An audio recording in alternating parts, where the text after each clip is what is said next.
तो hi everyone. तो students, आज के सेशन में हम डिस्कस करने जा रहे हैं क्वेश्चन टैग, राइट। तो क्वेश्चन टैग बहुत इंपॉर्टेंट चैप्टर है और ये मान के चलो कि इस चैप्टर के ऊपर डिफरेंट डिफरेंट एग्जाम्स में इंक्लूडिंग एटीसी एग्जाम, ठीक है, 1 से 2 नंबर के सवाल एग्जामिनर करता है। अब सबसे पहले तो हमें ये जानना पड़ेगा कि क्वेश्चन टैग क्या होते हैं और क्वेश्चन टैग की क्या जरूरत है, ये why this chapter is needed actually, right. तो क्वेश्चन टैग की अगर हम बात करें स्टूडेंट, तो आप देख सकते हो, ठीक है, क्वेश्चन टैग जो चैप्टर बना है ये बेसिकली यूज करते हैं हम। स्पीकर जब कोई भी बात करता है, so they are use for confirmation, यहां पे लिखा हुआ है, राइट, कंफर्मेशन के लिए, श्योरिटी के लिए, और वी कैन से सर्टेनिटी के लिए। तो जब कोई स्पीकर कोई बात बोलता है, जैसे मैंने बोला he is sleeping, if I से ही इज स्लीपिंग, एक स्टेटमेंट है, छोटा सा वाक्य मैंने बोला कि वह सो रहा है, राइट। तो मैं स्पीकर हूं, मैं इस बात को कह रहा हूं। तो होता ही है कि जब हम कोई भी स्टेटमेंट, जब हमने पॉजिटिव में कुछ बोला है, तो उसका जो हमने पीछे क्वेश्चन बनाना होता है वो हमेशा नेगेटिव में बनता है। ये इसका रूल चलता है टाइप 1 के अंदर, मैंने आगे ये कंटेंट डाला है, राइट। तो ही इज स्लीपिंग का जो क्वेश्चन टैग बनेगा वो बनेगा आपका इजंट ही, इजंट ही। अब आप सोचोगे कि सर पीछे इजंट ही स्लीपिंग भी लिखेंगे क्या? तो नहीं, इजंट ही लिख के हम जो है इसको खत्म करेंगे कि जैसे मैंने बोला वह सो रहा है, तो मैं अपनी ही बात को कंफर्म करने के लिए, श्योर करने के लिए, सर्टेन करने के लिए, जो ये पे यहाँ पे लिख रहा है they are use for confirmation, कि क्वेश्चन टैग जो ये मैंने पीछे बनाया, राइट, तो बेटा ये आपको नेगेटिव में बनाना पड़ेगा, ये रूल है। अब इसी स्टेटमेंट को अगर मैं ऐसे लिख दूं, इफ आई से he is not sleeping, right, तो अब मैंने सेंटेंस आपको नेगेटिव बोला है। अब इसका जो पीछे हम टैग बनाएंगे, राइट, वो बनेगा अब नेगेटिव सिचुएशन के साथ पॉजिटिव क्वेश्चन बनेगा। तो हम लिखेंगे एंड में इज ही, तो बन जाएगा एंड में इज ही, राइट। तो ये इसका रूल है, ये टाइप 1 के अंदर आएगा। तो पहले तो आप यही बात समझ लो कि क्वेश्चन टैग क्यों बने हैं, क्वेश्चन टैग का यूज क्यों करते हैं। स्पीकर अपनी बात को कंफर्म करने के लिए, श्योर करने के लिए, सुनिश्चित करने के लिए एक टैग की हेल्प लेता है, ठीक है, एडिशन करता है, पीछे एक सवाल खड़ा करता है। पॉजिटिव सिचुएशन होगी तो नेगेटिव टैग जाएगा, नेगेटिव सिचुएशन होगी तो पॉजिटिव टैग जाएगा। अब आपके माइंड में अगर ये आ रहा हो कि सर यहाँ इजंट ही क्यों लिखा, क्या हम यहाँ पे ऐसे लिख सकते हैं? क्या हम ऐसे लिख सकते हैं सर, इज नॉट ही? तो बेटा ऐसे हम नहीं लिख सकते, ये गलत हो जाएगा। इसी के ऊपर अगला स्टेप कंफर्म होता है हमारा कि जो क्वेश्चन टैग होते हैं, एक बात आपको बता देता हूँ, फिर आपको बताता हूँ जो पॉइंट मैं अभी बता रहा था आपको। क्वेश्चन टैग के लिए हमें कौन कौन सी चीजें रिक्वायर्ड होती हैं। तो क्वेश्चन टैग के लिए पहली बात तो सेंटेंस में एक तो ऑक्सिलरी वर्ब आनी चाहिए, जो हेल्पिंग वर्ब जिसको बोलते हैं, या तो सेंटेंस में मेन वर्ब्स होनी चाहिए। मतलब ऑक्सिलरी वर्ब और मेन वर्ब आएगी तभी टैग फॉर्म कर सकते हो। ऐसा कोई सेंटेंस होता नहीं है कि जिसमें वर्ब ना आए। या तो सेंटेंस में आपको ऑक्सिलरी वर्ब आएगी या तो सेंटेंस में मेन वर्ब आएगी, उसके मतलब ये रिक्वायर्ड है। और क्वेश्चन टैग में हमेशा ही स्टूडेंट्स प्रोनाउंस का यूज किया जाता है। प्रोनाउंस आप जानते हो, he, she, it, I, we, you, they होते हैं। कभी भी क्वेश्चन टैग के अंदर नाउन्स का यूज नहीं किया जाता, ये बात ध्यान रखनी है। नो नाउन, नाउन का यूज टैग्स के अंदर नहीं किया जाता है। मैंने कोई सेंटेंस बोला, इफ आई से Ram, Ram speaks the truth, right, तो मैंने यहाँ पे एक नेम का यूज किया, ठीक है, Ram speaks the truth, right. तो जब मैंने ऐसे बोला students Ram speaks the truth, तो यहाँ पे आपको पता ही एक नाउन है, प्रॉपर नाउन का यूज कर रहा हूं, तो एंड में मुझे यहाँ पे ऐसे नहीं बोलना डजंट राम, राइट। तो हम प्रेजेंट इंडेफिनिट टेंस है, आपको टेंस भी आने चाहिए, नहीं तो यहाँ पे दिक्कत होगी। स्पीक्स यहाँ पे सिंपल प्रेजेंट टेंस की वर्ब है, मेन वर्ब सिर्फ सिंपल पास्ट में लिखी जाती है और प्रेजेंट इंडेफिनिट टेंस में लिखी जाती है सिंपल प्रेजेंट में, राइट। जब वर्ब की फर्स्ट फॉर्म लिख रहा है इसका मतलब स्टेटमेंट हमारी अफर्मेटिव है और इंडेफिनिट टेंस है ये, क्योंकि राम थर्ड पर्सन सिंगुलर है, अकॉर्डिंगली फर्स्ट फॉर्म के साथ हम एस और यस लगा रहे हैं। तो राम स्पीक्स द ट्रुथ का नेगेटिव क्या बनेगा, Ram does not speak the truth. तो इसका टैग बेटा जब एंड में आप टैग क्रिएट करोगे तो इसका टैग बन जाएगा डजंट ही। क्या टैग बनेगा, डजंट ही, मतलब हम राम के लिए राम नहीं यूज करेंगे, क्योंकि राम एक नाउन है, हम नाउन को प्रोनाउन के साथ रिप्लेस करते हैं। कभी भी किसी पर्सन का नाम आ जाता है स्टेटमेंट में तो उसको नहीं लिखा जाता है, एंड में आपको जो है लिखना पड़ेगा डजंट ही। राम के लिए हम ही प्रोनाउन यूज करेंगे, नाउन इसमें यूज नहीं होते हैं। अब जो मैं ये बात बता रहा था कि इज नॉट ही, क्या हम बोल सकते हैं? क्या मैंने यहाँ पे बोला डजंट ही, तो क्या मैं यहाँ डज नॉट ही लिख सकता हूं? तो बेटा नहीं लिख सकते हैं। क्यों? क्योंकि इस क्वेश्चन के अंदर आपको जो चीजें हैं, जो रिक्वायर्ड है, जो बातें आपने ध्यान में रखनी है, अपने माइंड में रखनी है, वो ये है जो यहाँ पे आपके सामने लिखा हुआ है। हमेशा इस क्वेश्चन के अंदर कॉन्ट्रैक्शन फॉर्म्स का यूज होता है। कॉन्ट्रैक्शन फॉर्म्स आप जानते होंगे, जैसे डू नॉट की कॉन्ट्रैक्शन पूछ रहा है आपसे, ठीक है, कि डू नॉट की क्या कॉन्ट्रैक्शन होती है, फिर डज नॉट की कॉन्ट्रैक्शन क्या होती है ना। तो डू नॉट की कॉन्ट्रैक्शन क्या होती है बेटा, डोंट होती है। तो आपको ये कॉन्ट्रैक्शन फॉर्म्स का नॉलेज होना चाहिए, नहीं तो आपको दिक्कत होगी, ठीक है। क्योंकि इस सवाल के अंदर जब भी आप क्वेश्चन टैग बनाओगे तो कॉन्ट्रैक्शन फॉर्म्स का यूज किया जाता है, कभी भी do not he, do not they नहीं यूज करोगे आप, डू नॉट वी नहीं होगा, डोंट वी, ये डोंट दे ऐसे बोलोगे। डिड नॉट की कॉन्ट्रैक्शन बच्चे यहाँ पे भी गलती करते हैं, बच्चे बोलते हैं सर ये डिडंट होता है, बेटा इट्स नॉट डिडंट, कभी इसको डिडंट प्रोनाउंशिएट ना करें, इट्स डिंट। जैसे डू नॉट का डोंट होता है, सिमिलरली डिड नॉट का डिंट होता है। डज नॉट की कॉन्ट्रैक्शन फॉर्म क्या होती है, डज नॉट की कॉन्ट्रैक्शन फॉर्म क्या होती है, doesn't, it should be doesn't, right. Next move करते हैं, फिर इज नॉट की कॉन्ट्रैक्शन फॉर्म क्या होती है, तो आप बोलोगे सर इजंट होती है, राइट। अब ये जो नेक्स्ट है, मतलब इन सारी कॉन्ट्रैक्शन फॉर्म्स में मुझे पता है आपको आती होंगी, पक्का आती होंगी, इतना लेवल सभी बच्चों का होता है कि do not, does not, has not, have not, was not, were not, ये कॉमन है, सभी बच्चे जानते हैं। सबसे ज्यादा इंपॉर्टेंट ये है एम नॉट वाली, इसके ऊपर क्वेश्चन आया है स्टेट के एग्जाम में भी इसके ऊपर सवाल पूछा गया, एसएससी वालों ने भी इसके ऊपर सवाल किया है, एटीसी में भी एग्जाम एटीसी के पेपर में भी ये क्वेश्चन आया हुआ है। एम नॉट की कॉन्ट्रैक्शन फॉर्म बच्चे सोचते हैं कि सर एंट होगी, तो बेटा कभी भी एंट मत करना, एंट का कोई एग्जिस्टेंस नहीं है, रिटन इंग्लिश में एंट करके कोई वर्ड नहीं होता। एम नॉट की कॉन्ट्रैक्शन फॉर्म और आर नॉट की कॉन्ट्रैक्शन फॉर्म दोनों की सेम होती है, दैट इज आरंट। ध्यान रखना, ये कुछ बुक्स में तो बताया कि एम नॉट की कॉन्ट्रैक्शन फॉर्म ही नहीं होती है, लेकिन सम बुक्स एम नॉट को आरंट में ही कन्वर्ट किया जाता है, ये ध्यान रखना है आपने। फिर वॉज नॉट की बात करें तो वॉज नॉट की कॉन्ट्रैक्शन फॉर्म होती है वॉजंट, राइट। फिर आगे मूव करते हैं, वर नॉट की कॉन्ट्रैक्शन फॉर्म हो जाती है हमारी वरंट, ये इजी है, ये आपको आती होंगी। हैज नॉट की कॉन्ट्रैक्शन हो जाती है जी हमारी हैजंट, राइट। हैव नॉट की कॉन्ट्रैक्शन हो जाती है हमारी हैवंट। फिर हैड नॉट की कॉन्ट्रैक्शन हो जाती है हमारी hadn't, right. Again will not और shall not, both are very very important.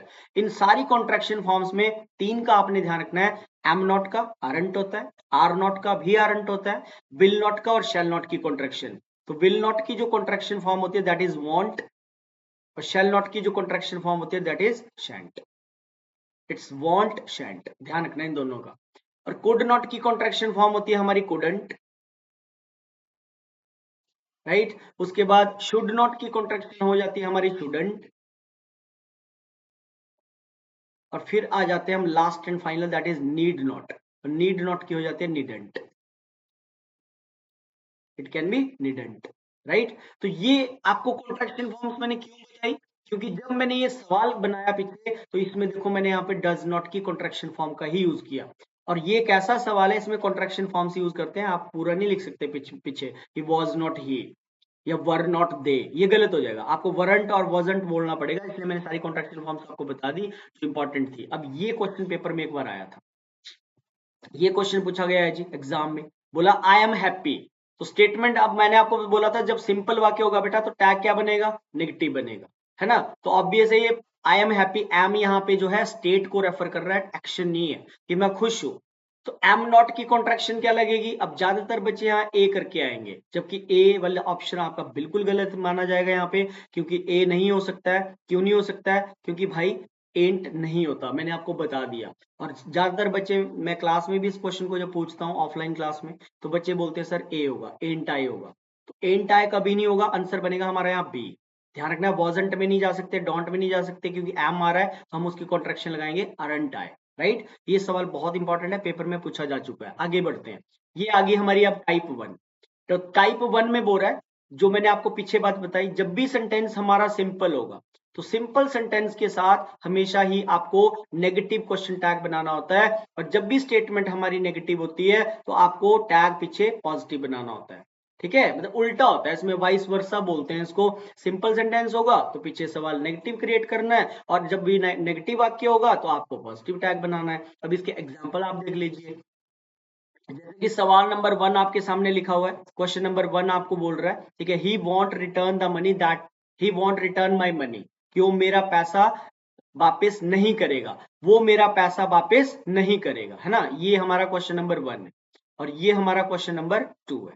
तो ही से लेके ये मनी तक जो स्टेटमेंट आ रही है स्टूडेंट्स, ये है हमारी want is the contraction form of will not, right. तो नेगेटिव सेंटेंस चल रहा है और पीछे टैग देख रहे हो आप क्या बोल रहा है, विल ही। तो ये सेंटेंस आपका एब्सोल्युटली करेक्ट है, मतलब गलत नहीं है। सो ही वॉन्ट रिटर्न माई मनी, वो मेरा पैसा वापस नहीं करेगा, लौटाएगा। तो क्या वो करेगा, ये सवाल बन गया। फिर आपने बोला ही ब्रोक द स्लेट, अब आपको टेंस पहचानना पड़ेगा। ब्रोक कौन सा टेंस है बेटा, सेकंड फॉर्म लग रही है ब्रेक की, और सेकंड फॉर्म आप जानते हैं किस टेंस में लिखी जाती है, टेंस पढ़ाया आपको, ये है पास्ट इंडेफिनिट। और ही ब्रोक द स्लेट का नेगेटिव क्या बनेगा, he did not break my slate, तो उसने मेरी स्लेट को तोड़ा था। तो क्या नहीं तोड़ा था, ठीक है। जब सिंपल वाक्य आ गया तो यहाँ पे आप देख सकते हो ये अफर्मेटिव है, ये हमारा पॉजिटिव सेंटेंस है, तो इसके साथ पीछे टैग क्या बना दिया बेटा, डिडंट ही, राइट। तो नेगेटिव चला गया, मतलब ये पहली टाइप के दोनों एग्जांपल थे। पहला सेंटेंस में स्टेटमेंट नेगेटिव थी, टैग पॉजिटिव गया, दूसरे में स्टेटमेंट पॉजिटिव थी, टैग आपका नेगेटिव चला गया। सो आई होप आपको ये फर्स्ट टाइप क्लियर होगी। ठीक है, आगे मूव करते हैं टाइप नंबर 2 के ऊपर। सॉरी, टाइप नंबर सेकंड है बेटा लिविंग नॉन लिविंग कॉन्सेप्ट। हर चीज सिर्फ वाइस वर्सा के ऊपर आधारित नहीं होती, कुछ बातें डिफरेंट भी होती हैं जिसका आपने ध्यान रखना है। जैसे आप देख सकते हो यहाँ पे एक स्टेटमेंट लिख रहा है, ठीक है, स्टेटमेंट बोल रहा है my friend is honest and hard working. Statement saying my friend is honest and hard working, isn't it. तो अगर इस वाक्य की स्टेटमेंट के बारे में बात की जाए तो आप बोलोगे सर इसकी स्टेटमेंट है आपकी पॉजिटिव, क्योंकि आप बोल रहे हो मेरा जो दोस्त है वो ईमानदार है और वो मेहनती है, राइट। और पीछे अगर टैग देखा जाए तो टैग चल रहा है हमारा नेगेटिव। तो अगर इस पहली टाइप के आधार पे बात करें, इस टाइप नंबर 1 के आधार पे, तो इस सेंटेंस में कोई एरर नहीं होना चाहिए, बट फिर भी इसके अंदर एरर है। अब वो एरर क्या है वो आप देख सकते हो, स्टेटमेंट माई फ्रेंड से स्टार्ट कर रहा है और इसको खत्म कर रहा है यहाँ पे हार्ड वर्किंग तक। अब स्टेटमेंट के अंदर स्टूडेंट बात हो रही है बेसिकली फ्रेंड की, और फ्रेंड का जो जेंडर होता है ये आपको नाउन में भी बताया था कि कुछ ऐसे नाउन्स होते हैं जैसे फ्रेंड है, फिर आपका टीचर है, आपका डॉक्टर है, राइट, सर्वेंट है, इनका जेंडर कौन सा होता है बेटा, कॉमन जेंडर होता है। ये आते हैं हमारे कॉमन जेंडर में, राइट, ये होते हैं कॉमन जेंडर बेसिकली, राइट, जो इसमें मेल और फीमेल दोनों आ जाते हैं। तो जब हम बात यहाँ पे फ्रेंड की लिविंग नॉन लिविंग टाइप का नाम है, तो आप देख सकते हो फ्रेंड यहाँ पे लिविंग है, तो फ्रेंड के लिए बेटा क्या हम डी पार्ट में यहाँ पे इट लिखेंगे।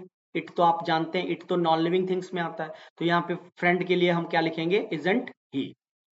पैट्रियार्क सिस्टम है, पुरुष प्रधान देश है, अजम्पशन जब भी लगानी हो मेल की अजम्पशन लगाते हैं, कभी भी फीमेल नहीं लगा सकते, ठीक है। वैसे आप यहाँ शी भी लिख दोगे तो भी गलत नहीं है, क्योंकि ऑप्शन को ही मार्क करना होता है पेपर में, तो डी आंसर बनेगा। तो ये नहीं देखना है कि पॉजिटिव सेंटेंस है नेगेटिव टैग चला गया, नेगेटिव सेंटेंस है पॉजिटिव टैग चला गया, कुछ और भी बात हो सकती है। तो जो बात है यहाँ पे लिविंग और नॉन लिविंग की, आपको ये भी ध्यान रखना पड़ेगा, you have to keep in your mind whether we are talking about living being और non living thing, accordingly you have to make question tag, right.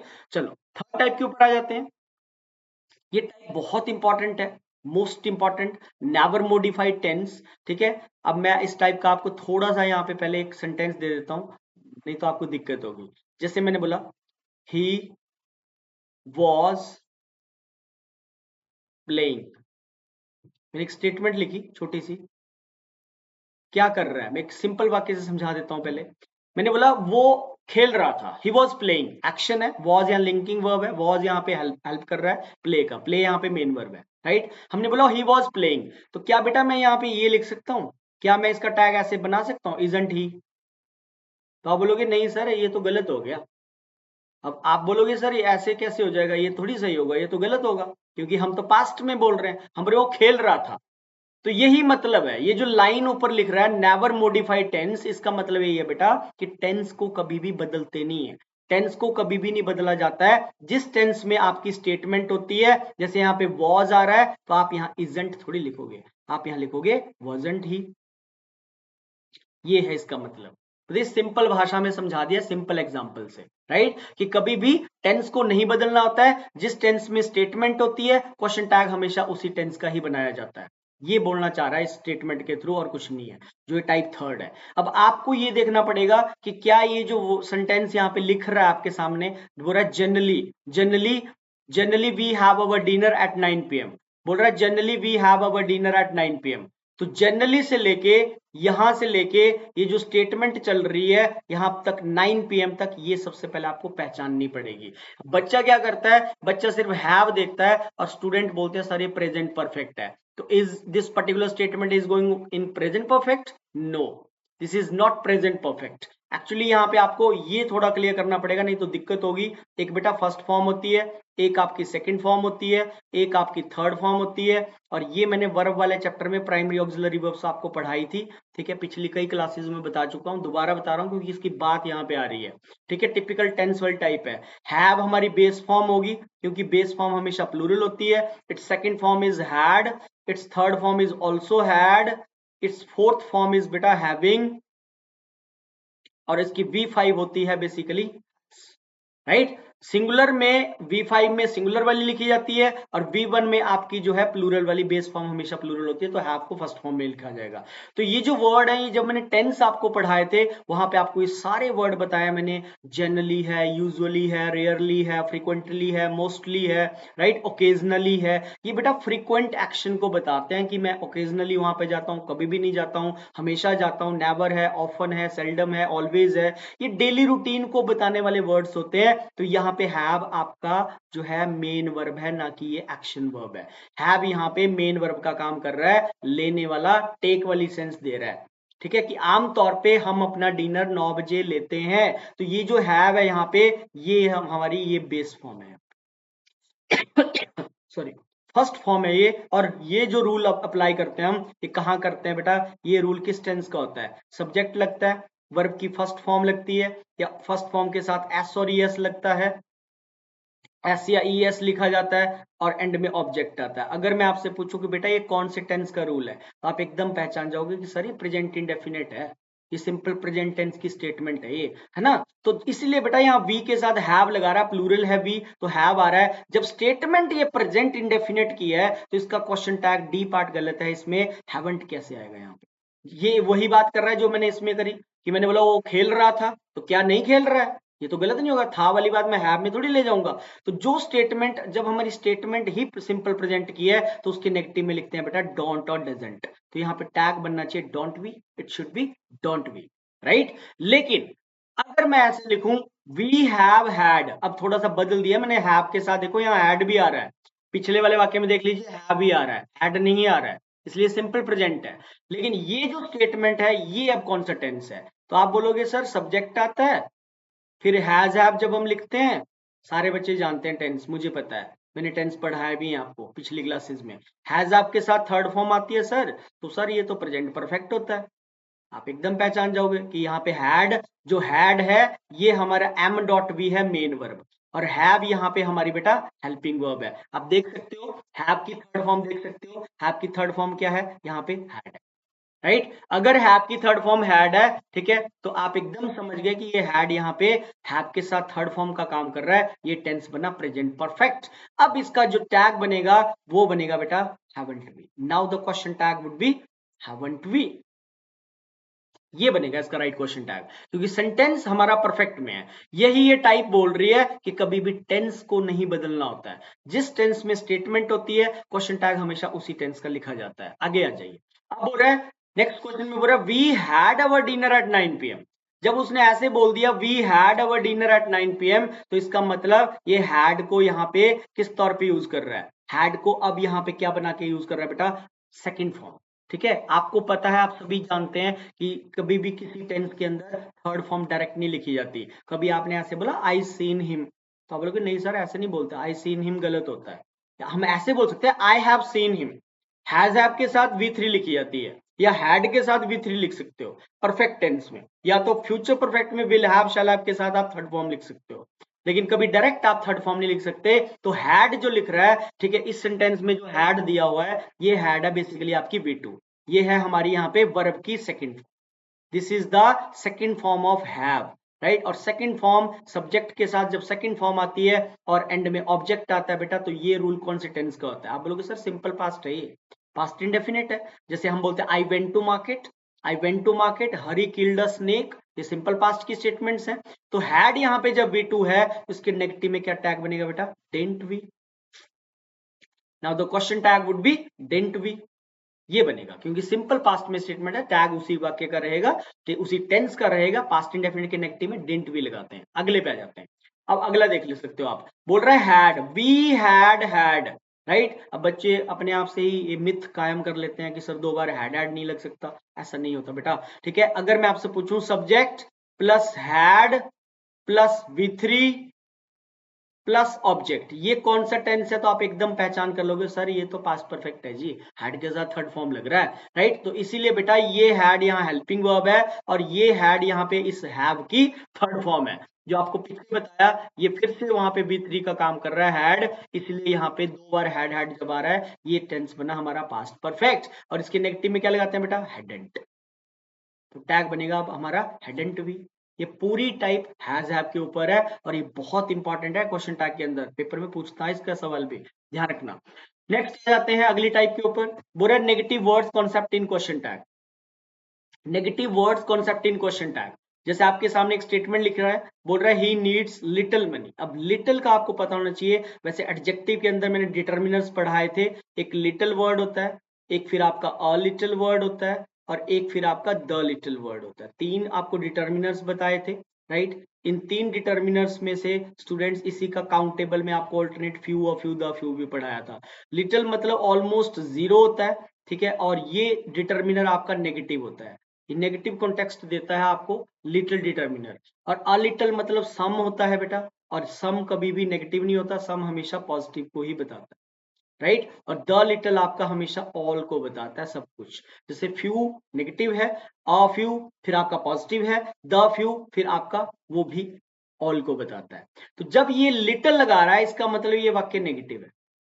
अब बच्चा देखेगा कि ही नीड्स, ये तो सिंपल चल रहा है, लेकिन लिटिल वर्ड से आपको पकड़ना पड़ेगा, कुछ इंग्लिश में नेगेटिव वर्ड्स भी होते हैं, उनके वाक्य में आने से सेंटेंस को नेगेटिव मानते हुए he needs, third person singular में सेंटेंस चल रहा है, ठीक है, ही सिंगुलर है बेटा, ही सिंगुलर है, तो आपको यहाँ पे लगा रहा है नीड्स लगा के दे रहा है, ठीक है। तो ही नीड्स लिटिल मनी का जो क्वेश्चन टैग बनेगा वो क्या बनेगा, मतलब वो न के बराबर पैसा चाहता है, वो न के बराबर पैसा चाहता है, तो इसका जो क्वेश्चन टैग है फिर वो कैसे बनाएंगे हम, तो इसका राइट क्वेश्चन टैग क्या बन जाएगा, ठीक है। प्रेजेंट इंडेफिनिट में अफर्मेटिव में क्या लिखेंगे, यहाँ पे डज ही बनेगा या डजंट ही बनेगा, ये मेरे सामने सवाल खड़ा हो रहा है कि क्या मैं इसके लिए डज ही लिखूं या डजंट ही लिखूं, क्योंकि लिटिल नेगेटिव है बेटा, तो आप टैग बनाओगे पीछे पॉजिटिव, डज ही आएगा इसका टैग।